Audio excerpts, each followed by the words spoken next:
ভাইজান অকল কিতা খবর? আসসালামু আলাইকুম ভাইজান অকল। বর্তমানে দেখো এটা চৌধুরী বাজার মানে পেট্রোল পাম্প এগো বহুত ভাল লাগছে আর কি। চৌধুরী বাজারের মাঝে যেন পেট্রোল পাম্প এগো হয়েছে যেন নানি আমরা সৌভাগ্য আর কি। কারণ হয়েছে আমরা তেল লইতে হইলে লীলবাগান যাওয়া লাগে, মানে জয়নগর যেতে লাগে, না হইলে হাওড়া আইতে লাগে। চৌধুরী বাজার যত বাইন এখন আছেন তখন আইলে আমরা তেল পাই। ওই দেখা নিগো মুড়াজারের রাস্তা, আর ও সাইডে দেখবা ওই দে চৌধুরী বাজার শীতলমারির রাস্তা।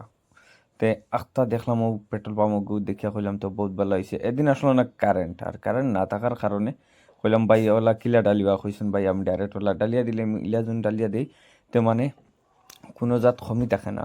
ওথা লাগি কইলাম তো ওগুদি একবার ডালিছেন বাদে বড় ওগুদিয়া আর একটা ডালিছেন ভাইয়ে। তে খুব ভাল লাগছে আর কি। একটা পেট্রোল পাম্পও আছে চৌধুরী বাজারের লেখান জায়গাত আর কি। জায়গাটা উন্নত হয়েছে, ডেভেলপ হয়েছে, খুব বেশি ভাল লাগছে। আর যাতে আল্লাহ মানে ওলা সুন্দর করে চালাইয়ে লিয়ে যায়, সবার কাছে দোয়া আশীর্বাদ রইল।